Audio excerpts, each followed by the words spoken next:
Lissa is drowning. Icy water surrounds her, pressing down on every part of her, clinging to her clothes, scalding her skin. Everything is a murky black. A weed twists round her foot, holding her in place as she thrashes, trying to reach the surface, even as she can't be sure where the surface is. She mustn't open her mouth. She knows that. But her chest is burning, more pain than she's ever experienced, urging her to breathe to relieve the pressure. Distantly, she hears someone screaming for her, over and over, but the voice is distorted, the tenor of it weirdly unfamiliar. This is it. She knows it is, even as her heart beats faster, urging her to keep fighting, as her arms try to claw their way through the oppressive cold. But she can't fight anymore. She opens her mouth, desperate for release, and water floods in.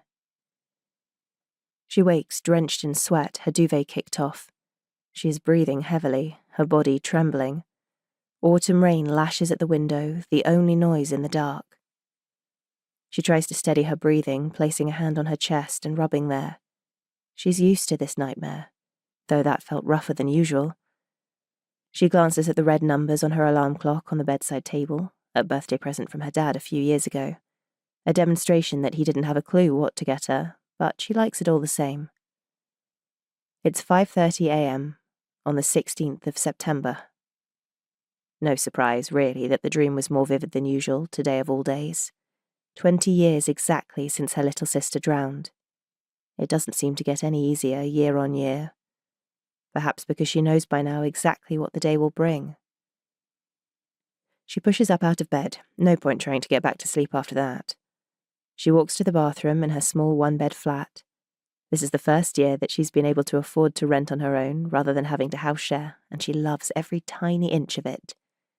Being a homeowner is still a distant dream, but the relief of not having to tiptoe around on early mornings or force smiles and chats at the end of the evening is something she welcomes almost daily. She switches the light on, tries to avoid looking at herself in the mirror. She knows she'll be too pale, the shadows under her eyes too dark. She takes a packet of pills out of the cabinet, swallows one, then cups water from the tap to wash it down. A headache is already pressing down on her, throbbing at her temples, and she knows it'll only get worse, despite the pain relief. She tells herself it's a response to stress, to tiredness. She reminds herself that plenty of people get headaches, that it's very unlikely to be serious. And this, she thinks, is exactly why her phone is on charge in the living room rather than on her nightstand, far away from where she can start to Google symptoms and go down a hole she'll only get stuck in. It's the 16th of September, she reminds herself. It would be weird if she didn't wake with a headache today. All she has to do is put one foot in front of the other, keep going until the day is done. It's only 24 hours. Less, really, because she can go to bed at, 8 p.m.? So that's only a little more than 12 hours when you think about it. 12 hours. She can get through that. She's done it before, after all.